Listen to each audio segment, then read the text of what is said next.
Hey everybody, Pete here with Wild North Farms. Welcome back. Today I want to show you how I made these garden beds from scratch using raw materials we collected from around the property. I'll show you how I made these low tunnels and the overhead mist irrigation system that I came up with that we're testing out. And so far it's been working out pretty well, so let's get to it.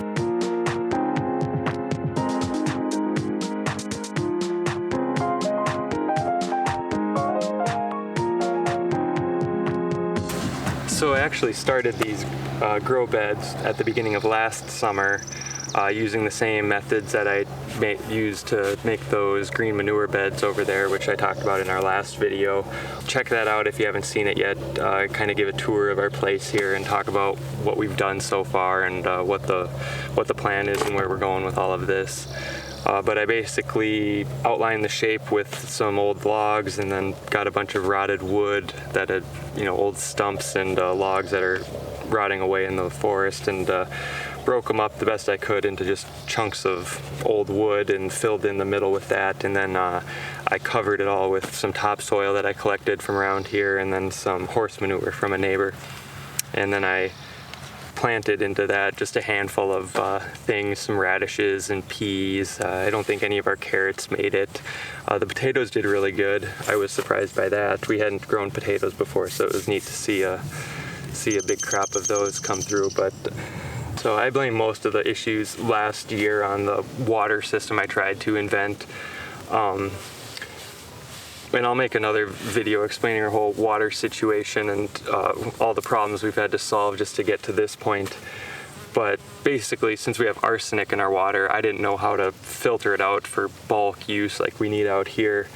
So I was trying to pump water from the swamp at the back of the property, and it worked for the first couple of 2 or 3 weeks of the summer, but as the seasonal water level went down, the water got more stagnant in there, and bugs and other stuff was growing in it, and I could tell the plants were not enjoying it.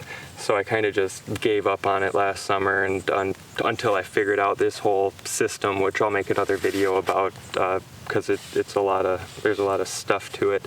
Until I got it figured out, I didn't think we were even going to be able to have a garden. So I'm excited to have that figured out, and now that was the one problem that was holding us back. So now I don't see any reason why we can't have an entire farm here.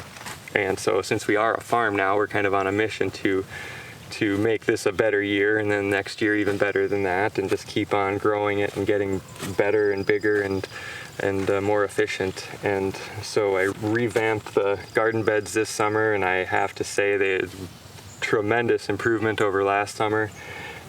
And even though it's small, the point of this here is just to get all of our crops figured out, their whole growth cycle dialed in, so we can constantly be rotating crops, and we know we can rely on a set calendar date for doing the different operations, and just seeing that our soil mixture is working reasonably well. I'm going to test the pH and stuff at some point this season to see where we sit, and then make any adjustments if we need to. So even though this is really small and you would never consider this to be a farm, it feels good to see it all coming together and things start see everything working. Because the last thing I want to do is install 50-foot irrigation systems that don't work right. So let's flip on back in time to the beginning of June, and I'll show you what all this looked like just 1 month ago. Alright, so we're coming up on June 1st, which is usually considered to be out of frost danger around here. We're about a zone 4, sometimes a zone 3. So what I'm going to do now is rake off all of this straw. We'll pick the weeds, and then I think I'll spread the straw back over it, mix together some of that horse manure over there with some of our existing topsoil that I've scraped up around here. Spread a layer of that over, compact it down, and then mark out our rows for planting. And then we'll cover it with a low tunnel that we'll make, and we'll see how it goes. So we just got our first 2 good days of rain for the year, and the bugs are vicious. So I'm gonna bundle up and we'll get to work here.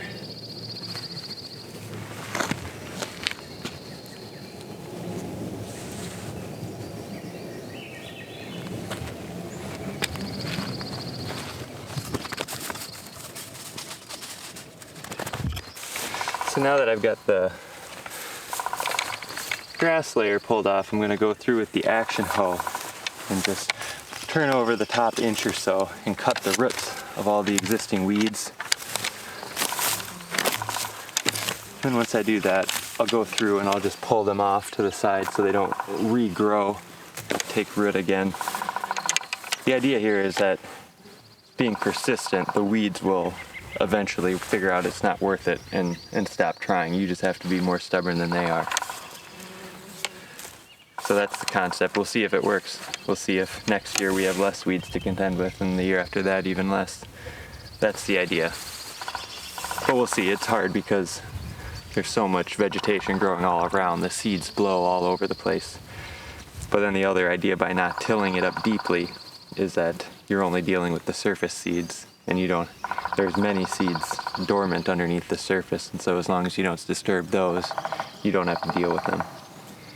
Another reason I'm going to add the grass back on top is because you can see how we're pretty shallow here. I hit the logs in a few places where here's a log right there, so we don't have a hole. We've only got a couple of inches of actual soil on top of the debris underneath. And the idea of the debris in there, the wood and the rotting logs, is that over time, 3, 4, 5 years, they'll slowly degrade. Every year the plants, the roots will go down around and through the pieces of wood and separate them apart and break them down slowly over time. So it's like slow release nutrition rather than the grass and stuff which degrades pretty quickly in the matter of one season. So we'll keep building on top of it and keep adding the quickly degrading matter on top to kind of build our layers.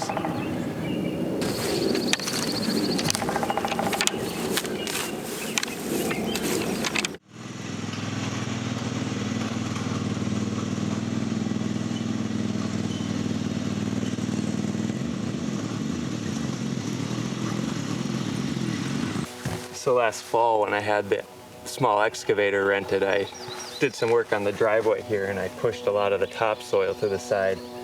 Yeah, it's really good looking soil with lots of grass and organic matter in it. I'm gonna screen it through that 2-inch or 1-inch rock screen to get all the larger rocks and sticks out of it. Then I'll mix 1 wagon load of this with 1 wagon load of the horse manure and maybe a little bit of lime, and then I'll spread that over the grass covering each bed and use that as the planting layer.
Okay, so now that we've got 1 wagon load of topsoil and 1 wagon load of horse manure, I'm going to stir these together. I was going to mix in some garden lime here with it. I thought I had some, but I do not, so I'm just going to skip that. I think it'll be okay though, because when I made the beds initially, I had mixed in some lime, and the water we're using, part of the arsenic treatment system, we inject a basic solution of soda ash, which is basically a sodium carbonate, kind of like baking soda, and it raises the pH, which is what lime is going to do. So I think we might be okay just by using our water. We'll stabilize the pH around neutral, and we'll see how it goes. We're going to try an experiment. We're going to lay a layer of this dried grass on one of the beds before topping it with this topping mix and planting into that, and the other one we're just going to leave alone. We're going to see what difference that grass layer makes, if it breaks down nicely and composts in the bed, or if it leaves too much air underneath, it dries out the soil. So we will see how that works, and if it works well, we'll incorporate it into our technique. So now I'm going to mix this together, and then we'll spread it out over the beds, and then we'll compact it, mark out our rows, put the low tunnels over first, and then we'll plant.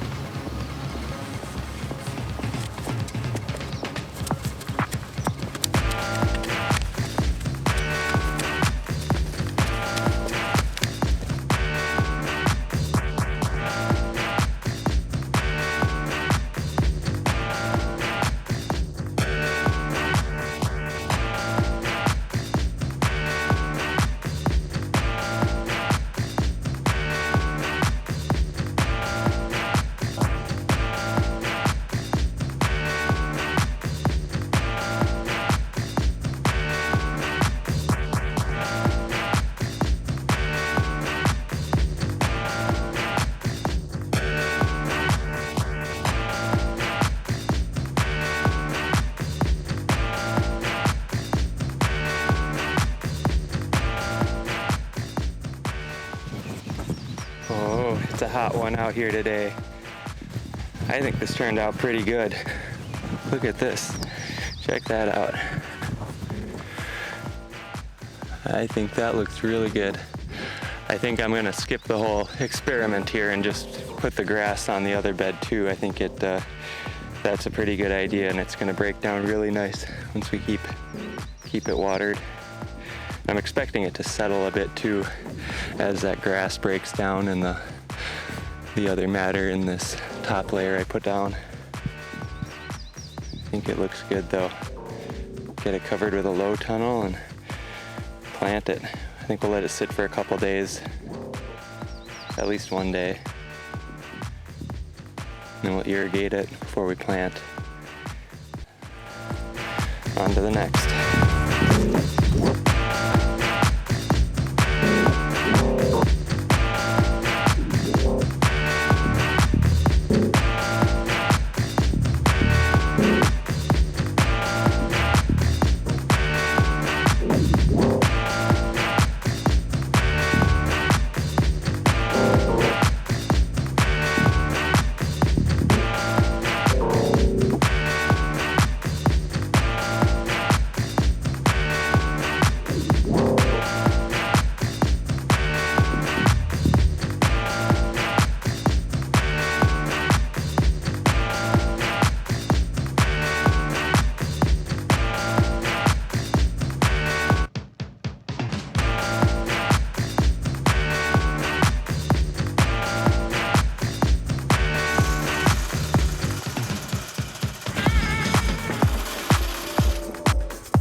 so I've got my hoops all bent here and drilled, and I've got my holes cut in my bottom rails, so I'm gonna assemble the low tunnels for the garden beds here. But first I'm gonna moisten the soil with the hose, and then I will mark 3 rows 12 inches apart down the length of each bed, and those will be my primary guides, since I won't be able to do a lengthwise marking once I have the hoops up.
So we finally got our beds ready.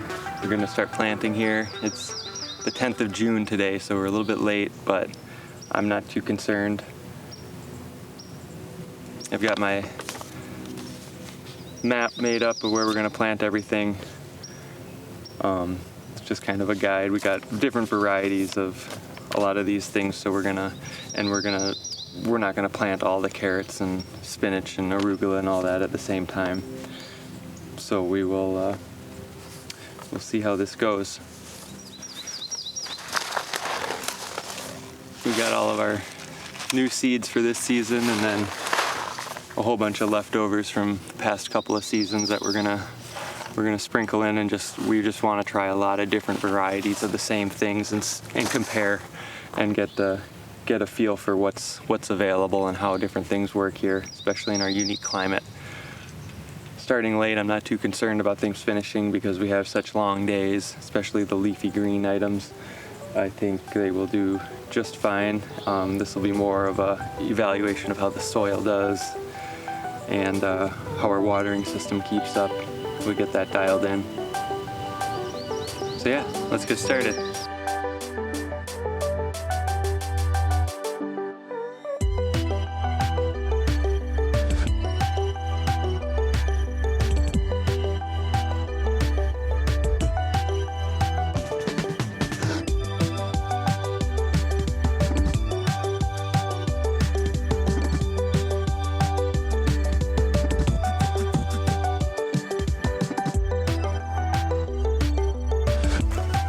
This is what I'm most excited for. As I said on the previous one. It says it's a pretty easy, it grows pretty easily. Usually don't even have to irrigate.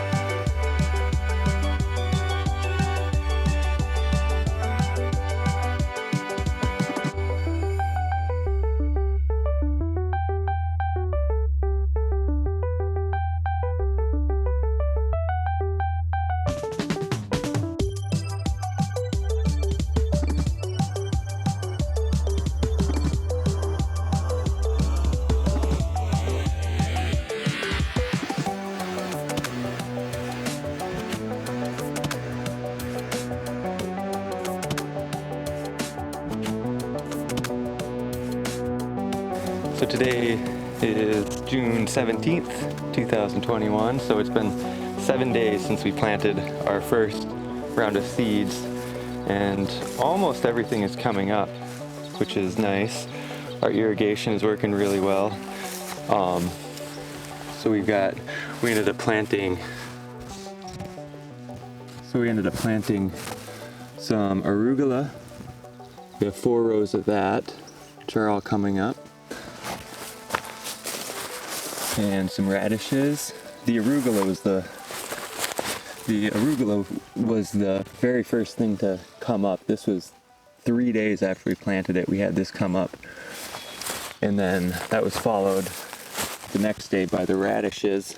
We have 2 varieties of radishes, 2 rows of each variety. Looks like we're missing a few in there still, so here's some late bloomers. We will see. Lettuces are a little bit slower. We had a dog run through here. That didn't help things. But we have 4 varieties of lettuce that we're trying out. You can see some of them. Here's a row of a Alaska special, or this is a variety recommended for Alaska season. And then just a lettuce mixture as well in there. And no carrots yet. Actually, I take that back. I think I can see some just coming up here. We did 3 different varieties of carrots, all from different seed suppliers. So we'll see how they work out. Beets are coming up. We did 2 varieties of beets. We did a red and a gold variety, 2 rows of each. Interesting, the red beets have red undersides to their leaves. We got a little mushroom coming up too. There's some edamame, or soybeans. And the onions, I was kind of worried about the onions. I have never had good luck with onions in the past, so we will see how these go. We should really have started them indoors, I think,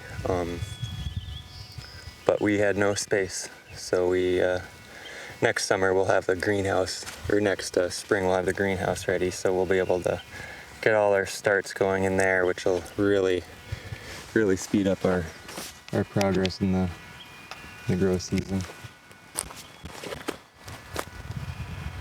So you can see the irrigation setup we're going with here, where I hanging the line, and then I've got every 2 feet I've got a mist nozzle, which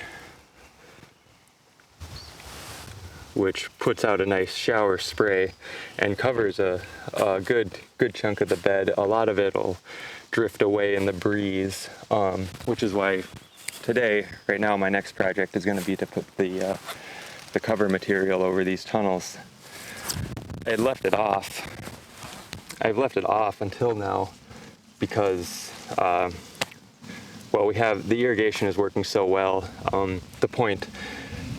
The cover material in the fall is going to keep it warm, but right now I'm just going to keep it up high. I'm going to let the sides stay open so there's plenty of air movement, and I'm going to use it more for a shade because the sun is so intense here. We're kind of the bald head of the earth up here, where it's very direct and intense, but if you can get in the shade, the air temperature actually isn't that warm. So I was concerned we were going to dry everything out here, but the irrigation's been keeping up really nice. I tried 2 different configurations over there. I've got more of a side, I ran it down and back, so and I staggered a nozzle every other 2-foot section, so they kind of come more from the sides, and there's really not too much of a noticeable difference, so I might just kind of leave this as is for now and see how it goes throughout the season. But leaving the cover off for now kept the shade off, and since our irrigation is keeping up, it's really warmed the soil, which is good for the young seeds, so keeping the soil moist and then warm, because we still get into the mid-low 50s at night, even though it's coming up on July. As soon as the sun goes away, it does cool down. So this has been working pretty well so far. I'm going to get these covers cut for the tunnels here and put them on.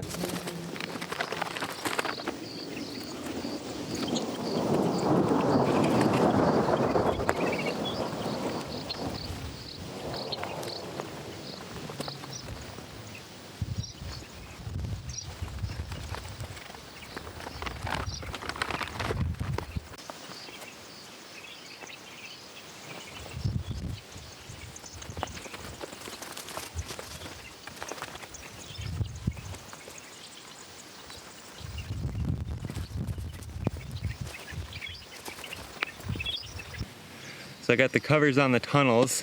I'm hoping this helps things instead of hurts them.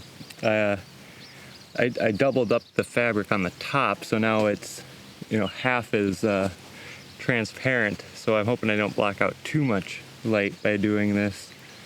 And I hope it doesn't get hot in there. I think there should be enough airflow through the sides to prevent too much heat from building up. And then the misting sprinklers will also add some evaporative cooling effect. So hopefully that keeps everything nice and right in the middle ground where we want it, not too hot and not too dark. We'll see. So I'm just using clothespins for now to fasten the covering on there. I've got an idea to try some Neo magnets. I'm gonna order some 4-pound Neo magnets, 4 or 5 pound, and see how those work.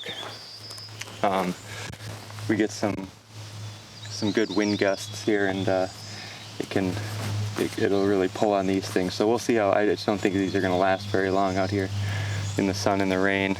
I think the magnets will be a better long-term solution and easier to adjust as well. I can have a little more, it's quicker and easier. I can pull it up higher if we want, if I'm blocking out too much sun, or if it gets cold at night, I could just drop them down really quickly rather than having to, these things don't go on that easy.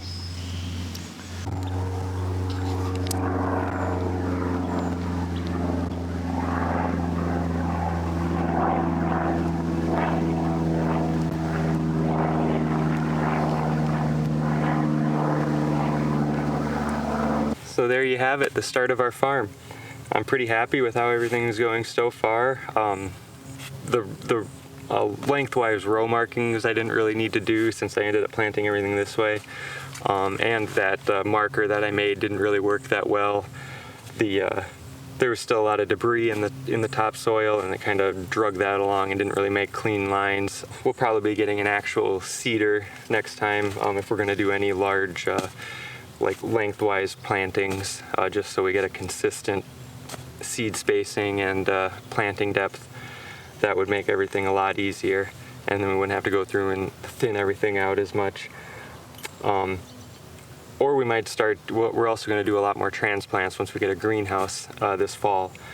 And so we'll see which we end up doing more of, transplanting or the direct seeding. I think these row covers and that mist irrigation really keep it almost like a greenhouse out here. So maybe direct seeding will do just fine out here, and we can skip all the extra steps that go along with transplanting if we keep these the environment nice and controlled like this. So we'll see how it all goes. Stay tuned.